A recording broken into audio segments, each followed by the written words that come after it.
تو اس کے نتیجے میں خواجہ آصف صاحب اور نواز شریف صاحب کے درمیان کچھ دوریاں بھی پیدا ہوئیں جو آج تک موجود ہیں، اور آپ کو خواجہ آصف صاحب کچھ زیادہ نون لیگ کی پالیٹکس میں جو کچن کیبنٹ پالیٹکس ہے اس میں کچھ زیادہ ایکٹیو نظر نہیں آ رہے ہوں گے۔ دوسرا انہوں نے اہم بات کی خواجہ آصف صاحب نے، وہ اہم بات یہ تھی کہ حکومت اپنی ٹرم 2023 تک پوری کرے گی، یہ خواجہ آصف صاحب نے آج قومی اسمبلی میں کہا۔ اور خواجہ آصف صاحب کے کہنے کا مطلب یہ ہے کہ نون لیگ اور خاص طور پر شہباز شریف صاحب اور ان کے ساتھ جو ان کے رفقا کار ہیں وہ یہ چاہتے ہیں کہ حکومت اپنی آئینی مدت پوری کرے جو 2023 میں ہے، اور نون لیگ کسی بھی صورت ان کے لیے کوئی پرابلم پیدا نہیں کرنا چاہتی، اور یہ بہت بڑا شفٹ ہے کیونکہ جو ان ہاؤس چینج کا معاملہ تھا وہ شہباز شریف صاحب اس پر آمادہ بھی تھے اور اس پر ان کے ساتھ کوئی بات چیت ہوئی تھی، لیکن اب لگ رہا ہے کہ دوبارہ اس معاملے میں کچھ اور گیو اینڈ ٹیکس ہوئے ہیں، اور اس کے نتیجے میں یہ 2023 تک کی جو ایکسٹینشن ملی ہے وہ بڑی معنی خیز ہے، اور اس کی کے نتیجے میں اگلے سارا پولیٹیکل سیٹ اپ ڈیولپ ہوگا کیونکہ جو 2023 تک کا معاملہ ہے وہ تو خود عمران خان صاحب یہ چاہتے ہیں کہ وہ قبل از وقت انتخابات کرا دیں، اور نون لیگ بھی یہ چاہتی ہے کہ ہم اس اسمبلی کو نہ گرائیں، ہم اس حکومت کو نہ گرائیں، یہ حکومت اگر خود گرے تو ویل اینڈ گڈ۔ اور یہ جو اسٹریٹجی ہے یہ اسٹریٹجی دو طرفہ ہے، اس کا نون لیگ کو فائدہ بھی ہو سکتا ہے اور اس کا نقصان بھی ہو سکتا ہے۔ یقینی طور پر ان کی اپنی پولیٹکس ہے، وہ اپنی پارٹی ہے، وہ جس طرح کا فیصلہ کر سکیں اس میں ان کو زیادہ سوجھ بوجھ ہے، لیکن میرا نہیں خیال کہ یہ فیصلہ نون لیگ کے لیے کچھ زیادہ کارآمد ثابت ہو سکتا ہے کیونکہ جس طرح میں نے کل بھی آپ کے ساتھ بات کی تھی کہ اگر یہ جو چند ایک اقدامات ہیں یہ ہو گئے تو اس سے ٹیبل ٹرن ہونے کا امکان پایا جاتا ہے، اور اگر نون لیگ حکومت کو اپنے اس ریفارمز ایجنڈے پر،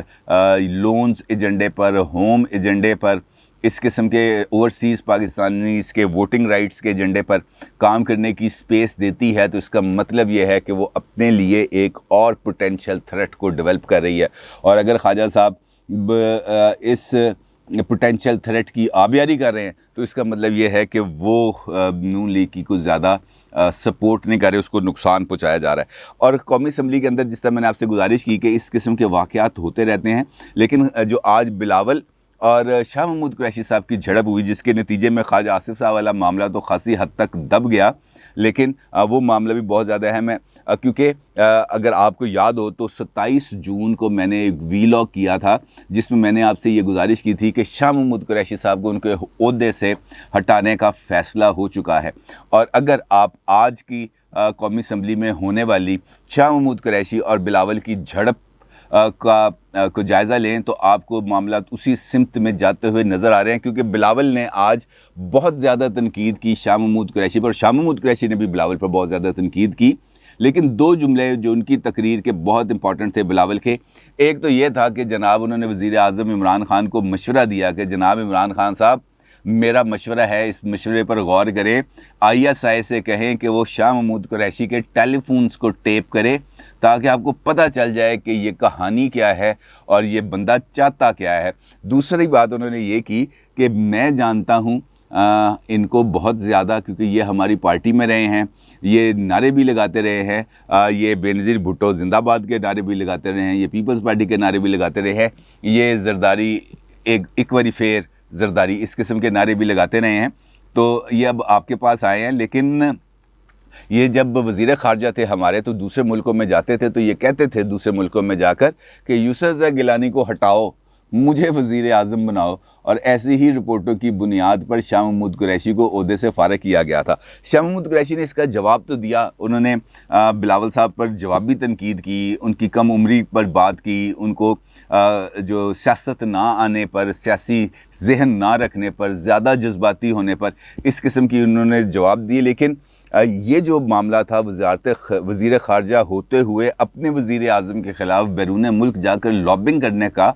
اس معاملے پر شاہ محمود قریشی نے بلاول کو کسی قسم کا کوئی جواب نہیں دیا، اور یہ ایسا تاثر دیا جیسے یہ بات ہوئی نہیں، اور اگر بلاول نے یہ بات کی اور شاہ محمود قریشی اس کا جواب دے دیتے تو شاید اس سٹوری کے اندر کچھ اور ٹوسٹ آ جاتا اور زیادہ کہانی کھل کے سامنے آتی کہ شاہ محمود قریشی کو پیپلز پارٹی سے الگ ہونے کی کیا ضرورت پیش آئی تھی اور اب وہ کیا کرنے جا رہے ہیں. کیونکہ میں نے آپ کو پہلے بھی آپ سے گزارش کی تھی کہ شاہ محمود قریشی بھی ان 6 وزراء میں سے ایک تھے جنہوں نے army chief general Qamar Javed Bajwa سے ملاقات کے دوران عمران خان کی شکایتیں لگائی تھیں، جس پر عمران خان نے خاصی برہمی کا اظہار کیا تھا. اور یہ جو معاملات اس وقت چل رہے ہیں ان کا لاجیکل اینڈ بھی اسی سمت میں ہوتا ہوا نظر آ رہا ہے کہ شاہ محمود قریشی صاحب بہت جلد کسی نئی پرواز پر نکلیں گے، اور پرواز پر نکلنے سے مطلب یہ ہے کہ وہ اپنے عہدے سے ہاتھ دھو بیٹھیں گے. اب یہ جو صورتحال اس وقت نیشنل اسمبلی میں چل رہی ہے وہ بھی آپ کے سامنے اب کھل کے عیاں ہو چکی ہے کہ مسلم لیگ نون واضح طور پر اگر ہم دیکھیں تو ہمیں 2 حصوں میں تقسیم نظر آتی ہے. اور اس کی ایک اور وجہ ہے جو بھی میں ابھی آپ کے ساتھ اس کا بھی ذکر کر دوں گا کہ بلاول نے پہلے جب نیشنل اسمبلی سے آج خطاب کیا تو اس سے پہلے کل جب خطاب کیا تھا تو اس کے جواب میں آج احسن اقبال صاحب نے کھڑے ہوئے اور کھڑے ہو کر انہوں نے یہ کہا کہ بلاول نے جلد بازی کا مظاہرہ کیا تھا اور وہ جو انہوں نے جو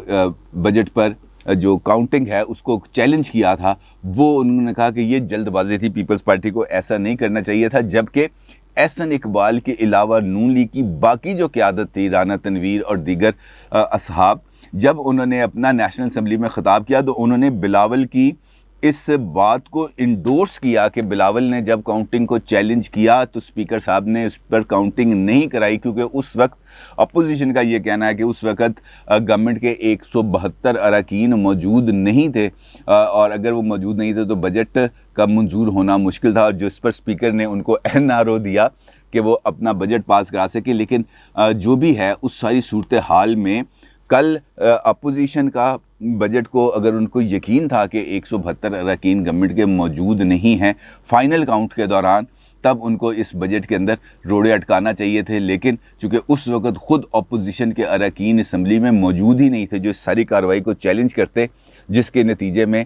یہ میس اپ ہوا. لیکن جو نون لیگ کے اندر اس وقت بیانیے کا جو کنفیوژن ہے وہ بہت زیادہ کھل کے سامنے آ رہا ہے، اور اس کے ساتھ ساتھ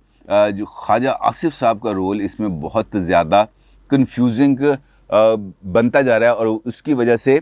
صورتحال کے اندر جو پولیٹیکل نیریٹو بلڈنگ ہے، میرا خیال ہے نون لیگ کو مستقبل میں اس کے لیے خاصی پریشانیاں